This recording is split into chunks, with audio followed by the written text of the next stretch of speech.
I had always dreamed of owning a house in a quiet neighborhood. After years of saving, taking double shifts, and skipping vacations, I finally found the perfect little home on Willow Creek Lane. The pictures online showed a charming two-story, with a white picket fence, a small yard for my dog, and enough space to breathe after years of cramped apartment living. The price felt almost too good to be true, but when I stepped inside, smelled the faint scent of pine wood floors, and heard nothing but birds outside, I thought, this is it.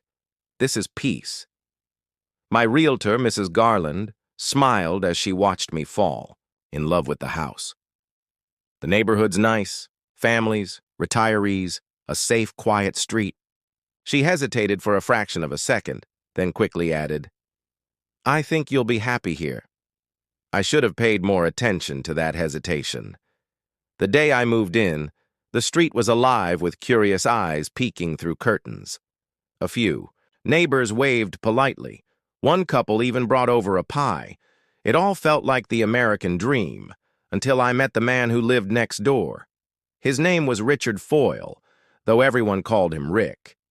He appeared as I was hauling boxes out of the moving truck, his tall frame casting a shadow across my driveway. He had thinning hair slicked back with too much gel, a cigarette dangling from his lips, and a smirk that felt like it had been carved there permanently. So you're the new sucker?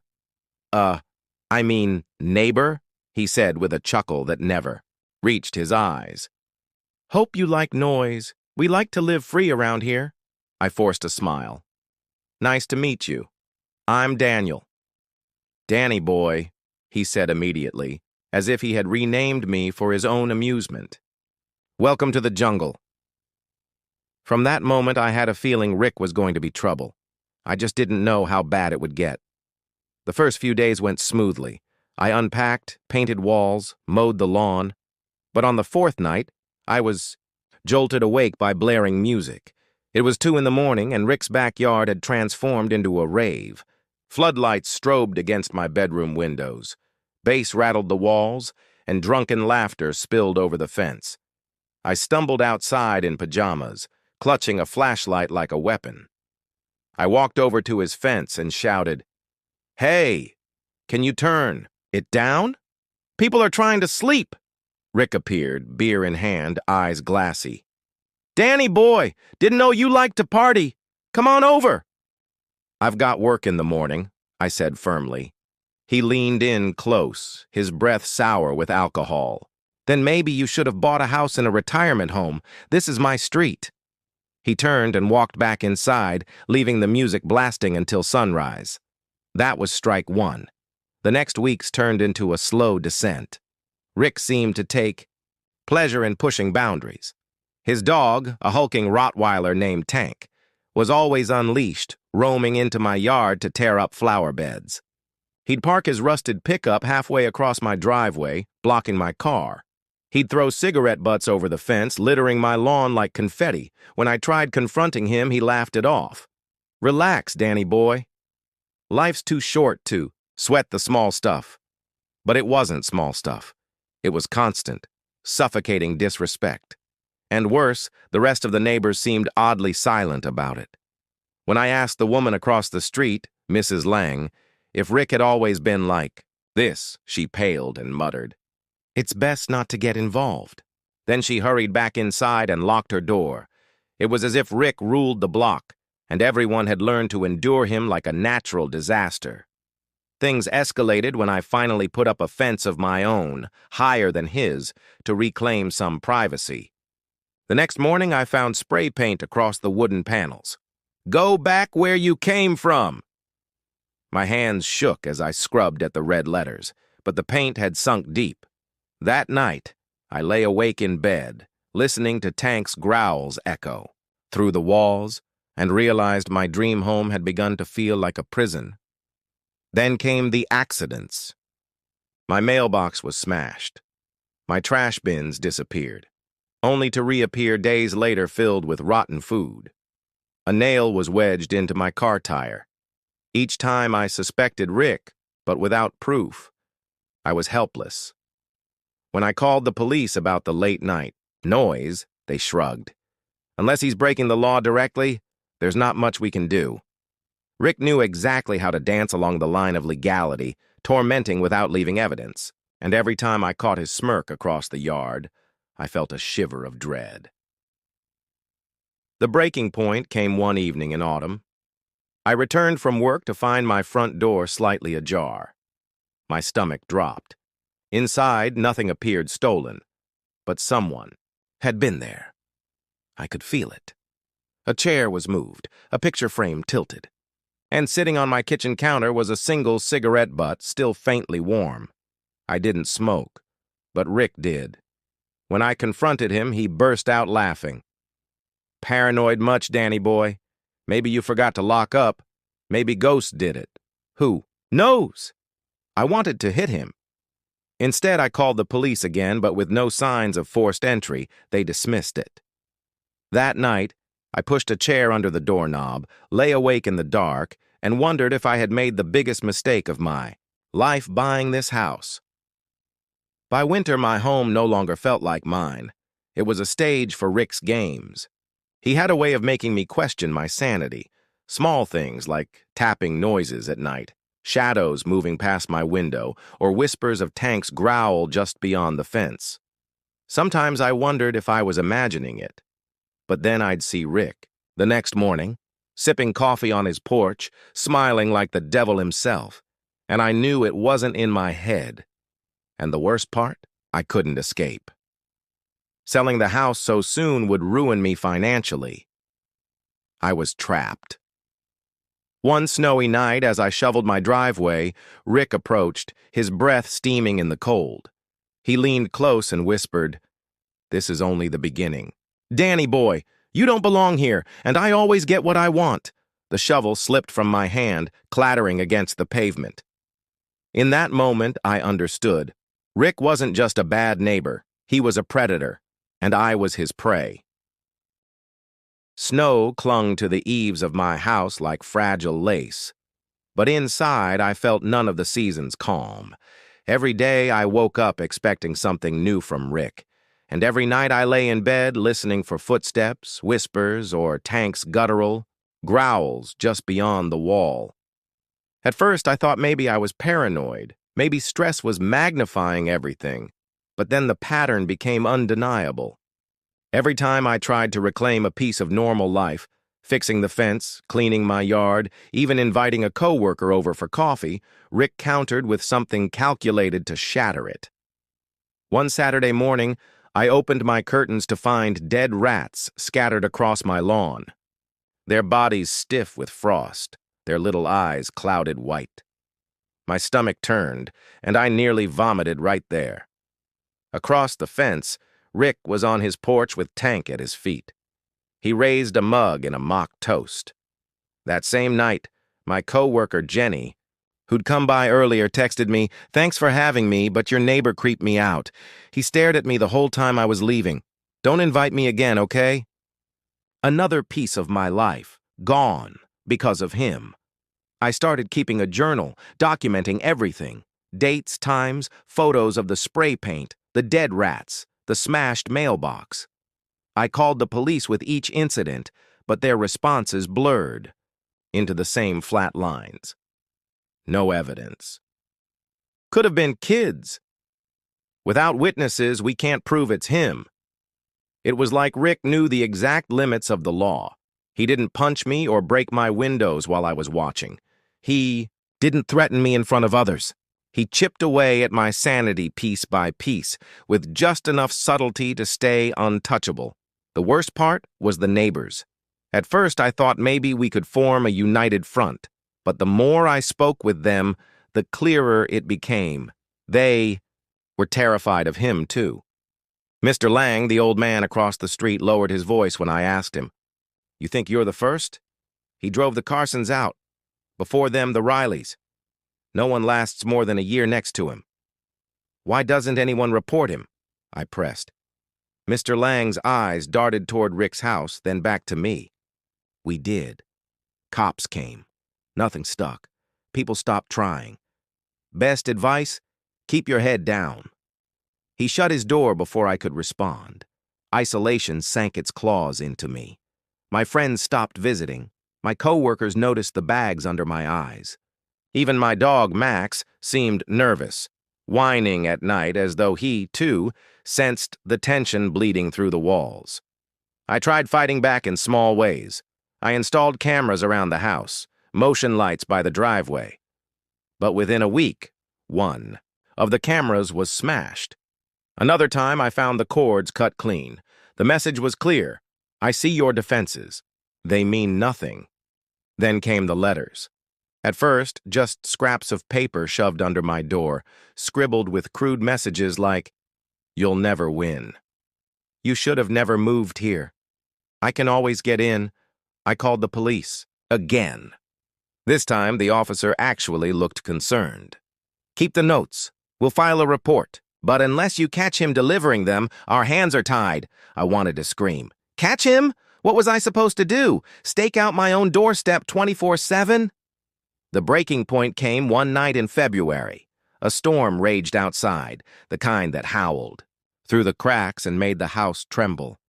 I was lying in bed, exhausted but unable to sleep, when Max started barking. Not the playful bark, his frantic, terrified one. I grabbed the baseball bat I now kept by my bed and crept downstairs. The storm roared, wind rattling the windows. But beneath it, I heard it. Footsteps inside my house. My blood froze. "Who's there?" I shouted, my voice shaking. The sound stopped. I flicked on the light. Nothing. The kitchen was empty, the living room untouched. I checked every door, still locked. Every window, still shut. Had I imagined it? Then I saw it. On the dining table lay a single Polaroid photo. It was me, sleeping in my bed just hours earlier. I nearly dropped the bat. My mind spun. How had he gotten in? How had he gotten out? I ran to the locks again, checked them twice, still secure. No signs of forced entry. But the photo was real. And worse, someone had stood over me watching while I slept. I called the police, babbling, shaking, waving the Polaroid in their faces when they arrived. But again, the storm worked against me. No footprints in the snow, no fingerprints on the photo.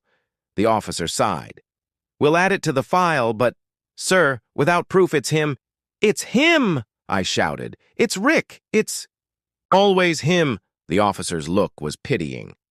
"I believe you think that, but in court, belief isn't enough."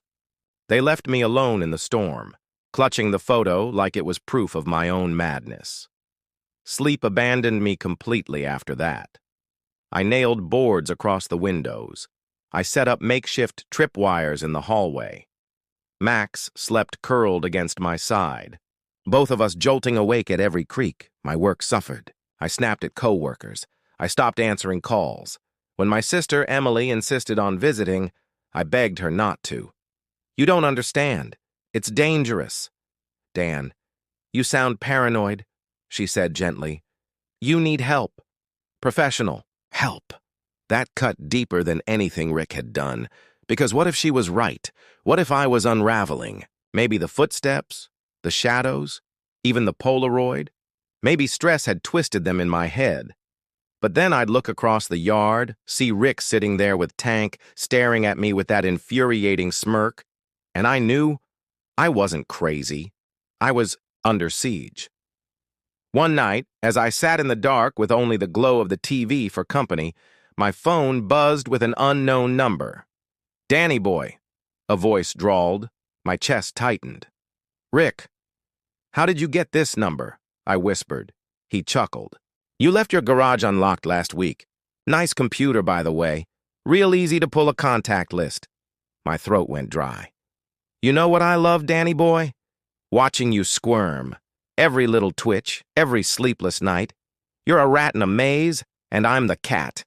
And the best part? No one believes you. They all think you're crazy. That's how it always ends." The line went dead. I sat there trembling, phone clutched to my ear, and realized he was right. He wasn't just tormenting me physically. He was dismantling my reality piece by piece, making me doubt myself, making others doubt me. And once that, happened, he wouldn't even need to break in. I'd collapse on my own, but something changed in me after that call. For weeks, I'd been on the defensive, scrambling, reacting. That night, as I sat there staring into the dark, an ember of resolve flickered. If no one believed me, then I'd make them believe. If the police needed proof, I'd get proof. If Rick wanted a game, fine. I'd play. But on my terms, I bought new cameras, this time hidden, inside birdhouses, behind vents, disguised as smoke detectors. I wired them to a cloud service he couldn't tamper with. I even installed a voice-activated recorder under my bed. It felt dangerous, stupid even. But for the first time in months, I had purpose.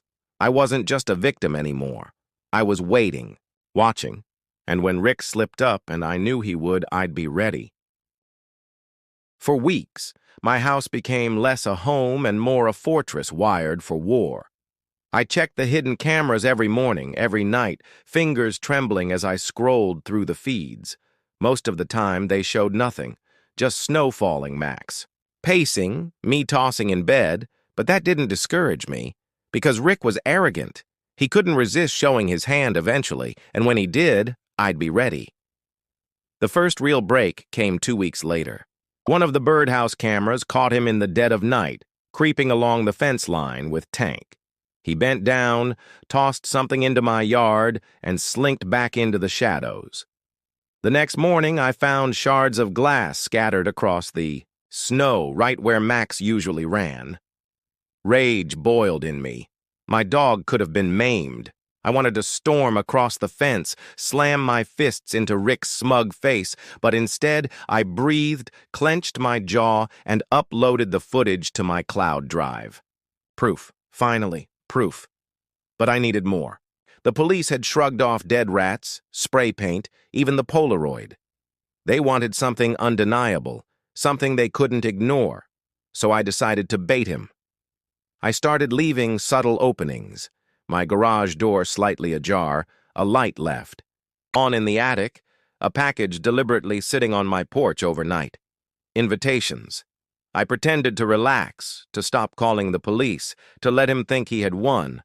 But every inch of my house was wired now. Motion detectors, pressure alarms. Cameras hidden in vents, under stair rails, even in the smoke detector above my bed. If he so much as breathed inside my house, I'd have him. It happened on a Thursday night. Rain hammered the roof, wind shrieked through the trees. I was dozing, in bed when Max growled, low and sharp. Then, click. The faint sound of my back door opening. My heart pounded, but I stayed still, feigning sleep. My hidden recorder captured every sound, the squeak of wet shoes on the floorboards, the soft exhale of someone standing in the dark. Through barely slitted eyes, I saw him, Rick, silhouetted against the faint glow of the streetlight through the blinds. He stood over me, just like in the Polaroid, his head cocked, watching. I wanted to leap up, swing the bat, end it right there. But I forced myself to stay calm, to wait. Rick leaned closer, so close I could smell the acrid mix of cigarette smoke and rain on his jacket. His whisper slithered into my ear. "Danny boy, you look so peaceful when you're helpless." My blood ran cold. But I didn't move. Not yet. He straightened, pulled something from his pocket. A knife, glinting faintly. He turned toward Max, who was growling now, teeth bared. That was the moment I struck. I slammed my hand down on the remote I'd hidden under my pillow. Instantly, every light in the house blazed on. Alarms screeched, cameras whirred. Rick froze. "Deer in headlights." "Smile, Rick," I hissed, snatching the bat. "You're on camera!" He snarled, lunged, but Max leapt first, teeth sinking into his arm. Rick screamed, the knife clattering to the floor. I swung the bat, connecting with his shoulder. He staggered back, slamming into the wall. "Get out!" "Of my house!" I roared, adrenaline drowning out the alarm's wail, but I didn't have to tell him twice. Bleeding, panicked. He bolted through the back door, straight into the flashing red and blue lights pulling into my driveway. The police swarmed in seconds. I shoved the footage into their hands, babbling, trembling. The video showed everything. Rick breaking in, whispering threats, brandishing the knife. There was no brushing it off this time. They dragged him away in cuffs, Tank barking wildly from his porch. I stood in the rain, soaked and shaking, as the officer finally said the words I'd been desperate to hear. "You did good, sir. He won't be bothering you again." In the weeks that followed, the neighborhood transformed. People who had once avoided me now stopped by to talk. Mrs. Lang baked me bread. Mr. Lang clapped me on the shoulder. "You did what none of us could," he said, voice thick with relief. "You stood up to him." Apparently, Rick's reign of terror had spanned years, intimidation, vandalism, even rumors of blackmail. But no one had ever caught him in the act. Until me. For the first time since moving in, I felt like Willow Creek Lane might actually become the home I'd dreamed of. But the scars remained. At night, even with Rick gone, I sometimes jolted awake, certain I'd heard footsteps. Max still growled at shadows. The Polaroid stayed tucked in my drawer, a reminder of how close the darkness had come. And though the court sentenced Rick to prison for burglary and attempted assault, I couldn't shake his final words as they shoved him into the cruiser. "This isn't over, Danny boy. Not by a long shot." Months passed. Spring thawed the snow, flowers bloomed, and life crept back to normal. I repainted the fence, repaired the mailbox, replaced the boards over my windows. I even started inviting friends again. But some nights, when the wind howls through the trees, I still hear his voice in the dark, whispering my cursed nickname.